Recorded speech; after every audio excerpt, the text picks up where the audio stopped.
या केसमध्ये झालं असं की पासपोर्ट ऑफिस मनेका गांधी यांना असं म्हणालं की 7 दिवसांच्या अंडर तुम्हाला तुमचा पासपोर्ट जमा करावा लागेल.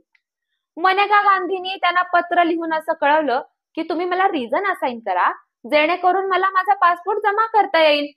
तर मिनिस्ट्री ऑफ अफेअर्सनी त्यांना असं पत्र लिहिलं म्हणजे मनेका गांधींना की पब्लिक इंटरेस्ट या कारणामुळे आम्ही तुम्हाला रिझन सांगू शकत नाही.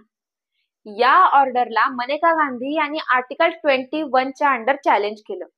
या केसमध्ये सुप्रीम कोर्ट वायडर व्ह्यू घेत असं म्हणतं की आर्टिकल 14, आर्टिकल 19 आणि आर्टिकल 21 हे तिन्ही आर्टिकल जे आहेत ते इंटरलिंक्ड आहेत आणि असा कोणताही लॉ किंवा कोणतीही प्रोसिजर आर्टिकल 21 च्या अंडर जे right to life and personal लिबर्टीला डिप्राईव्ह करत असेल, कर्टेल करत असेल, तर त्या लॉला आर्टिकल 14